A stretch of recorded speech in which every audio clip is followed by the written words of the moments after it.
Diana. I am Uzbek and South Korean, and my name is Diana. My name also happens to be an element of my identity that has always made me feel disconnected.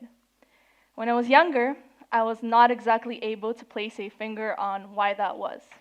However, now I realize it is the absence of a cultural or personal significance that reflects the mindset of my parents, who did pick a name that they liked but also prioritized the convenience of others.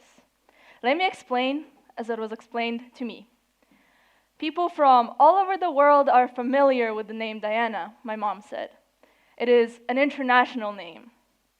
Back then, for the first time, I wondered, does international mean white? I was 11 when I began to attend an international school. I clearly remember the feeling of pride that would fill me whenever a foreign teacher would pronounce my name correctly opposed to the ethnic names of some of my classmates. That pride, as I now reflect, was simply a product of a Eurocentric mindset. Colonization is the process through which foreign rulers claim and govern foreign lands to which they perhaps feel entitled to. The process usually involves a cycle of violence, spread of disease, slavery, and the destruction or an attempt to destroy anything indigenous. That includes cultures, perspectives, values, ideologies, and people. And instead, colonizers go on to inseminate the countries they occupy with their own unasked for ways of life. Often, when we think or talk about colonization, we tend to refer it as a matter of the past. However, those unasked for ways of life go on to infiltrate themselves into systems and structures that exist for centuries to come, and that includes today. So, colonialism. How often do we think about it? What does it mean to us? Some think there are benefits to it. It spreads innovation after all. Others romanticize it. My grandma, for example, is deeply nostalgic for her Soviet past, despite the repressive regime of the time. Many of us think of colonization as ancient history, and therefore choose to simply not waste any time investigating or even thinking about the topic. But the reality is that we all are, wherever we're from, and whether we come from one or the other side of the history, we're all affected by it. We're all faced with the consequences of colonialism every single day, often unknowingly. Coming from multiple backgrounds, moving countries and schools multiple times throughout my life, I have always felt a sense of familiarity attending international schools. Most of international school students feel as if they have found home within it. I certainly did. Imagine how it would feel to have your home shattered. Or more like the idea of the home that you had.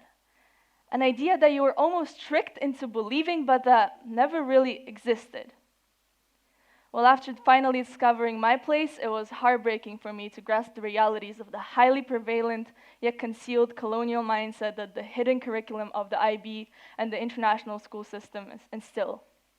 To me, this became especially apparent amidst the rise of the Black Lives Matter movement. When our school that prides itself in teaching students to be internationally minded chose to turn a blind eye to the injustices around the world. It can be seen that that trigger was a borderline that burst the bubble of my already cultivated frustration. And now, I wonder, is international mindedness just a facade? A facade that international schools hide behind to mask their colorblind racism? May I please ask you to go ahead and picture an international school teacher in your head right now. Please tell me, why is it so normal that most of you thought of a teacher who is white? Or at least of a teacher who is American, British, Canadian, or Australian after all. So with that in mind, is our education system truly international, or would a more accurate term be Western? This is a screenshot from the Search Associates website. Search Associates help link international schools to educators from around the world. Evidently, the company that many schools work with, including ours, values diversity, equity, and inclusion. The Search Associates also state that due to visa restrictions or requirements, some schools may only be able to obtain a visa for candidates holding a passport from the UK, USA, New Zealand, Canada, or Australia. To me, this sounds well-reasoned. However, reading the testimonies of international educators started to make me doubt this reasoning.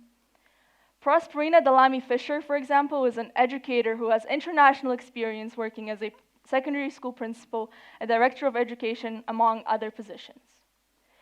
In her blog post, she addresses what she calls the elephant in the room of international education: racism towards those who are not Caucasian.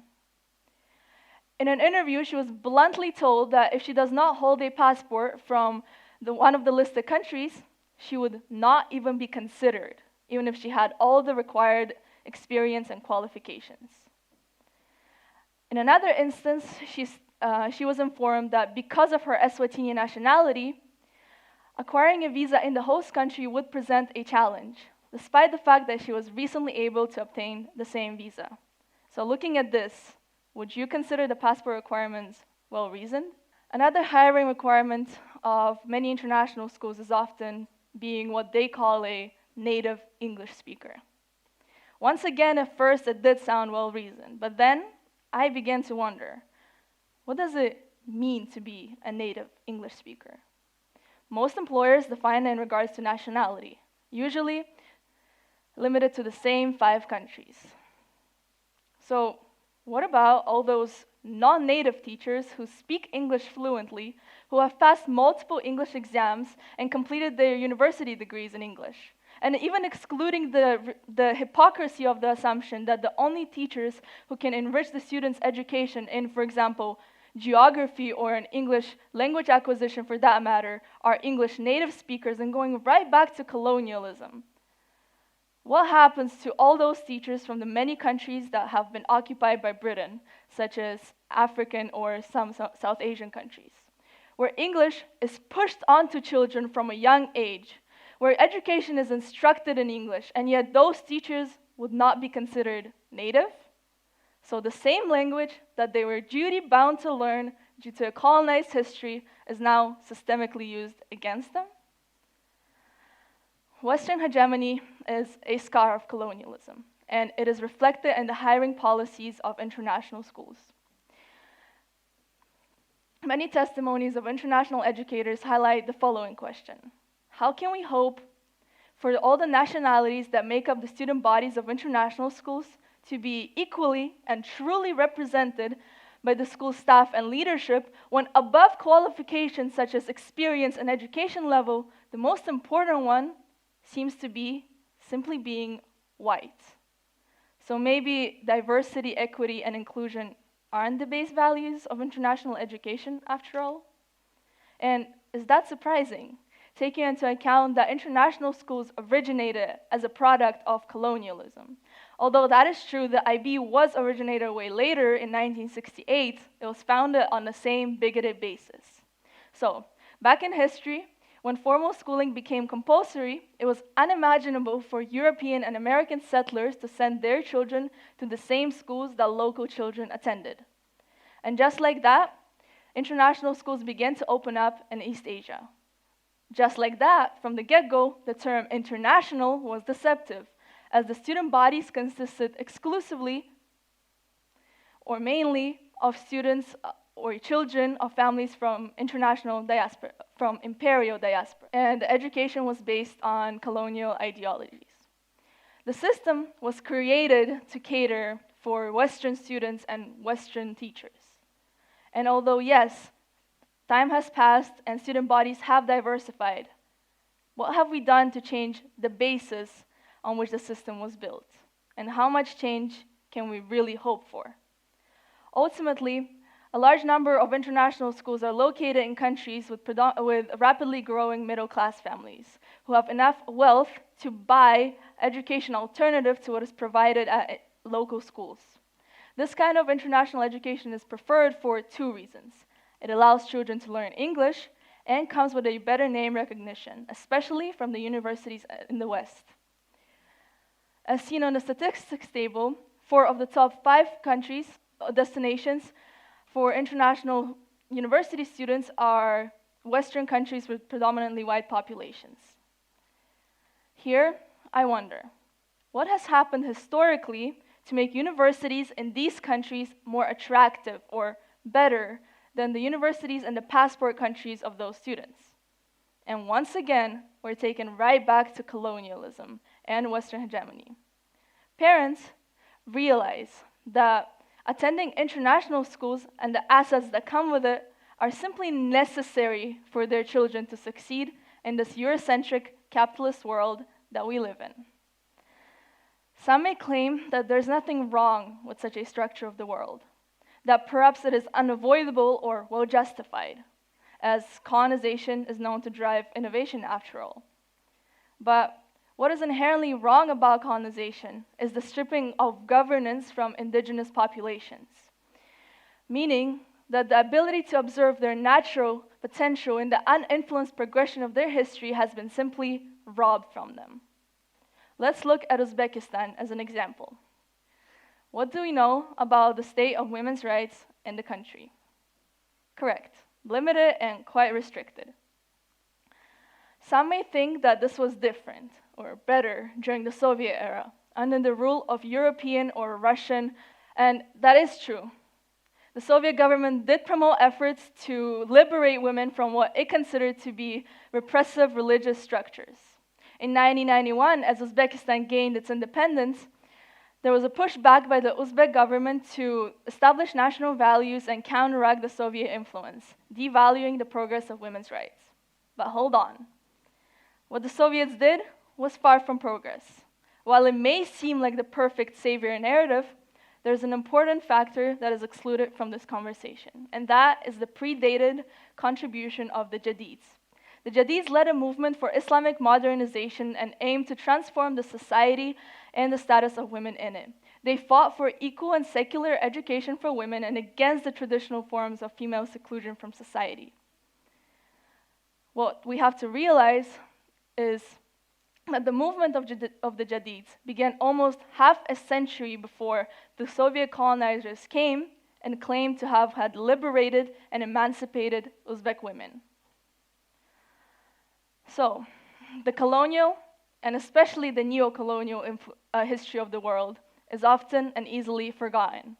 It is brushed off as a matter of the past, yet it continues to influence us, our rights, our education, and other structures of our lives and societies. Really, the effect of colonialism is limitless, but so is our power to make change. Sure, we cannot reverse history, but not everything is yet completely lost. And by not acting against the problematic structures, we're simply contributing to the destructive effect. The IB, for example, it has a lot of nuances, but the IB also clearly acknowledges the importance of a global mindset, whether performatively or not. That means there is a starting point in place. There is a potential that needs to be advanced in the direction of diversification and de-Westernization. And that is exactly why we have to be talking about this. But like with any issue, for any change to be made, we have to understand the roots of the issue, and that is exactly why I am talking about this. We have to realize that while around the world there are still communities fighting to protect or gain back their land, we have to start dismantling the more subtle forms of colonialism and the consequences of it. We have to be wary of the whitewashed values that structures like our education are grounded in. It is our collective and individual responsibility to call out these flaws, to provide alternatives, to push the leadership towards change, and hopefully become the leaders who truly actually make change. The "you are the next generation" narrative has been constantly shoved down our throats, and at some point, we have to realize that it is not a pick and choose situation, especially with the privilege that we hold. Thank you.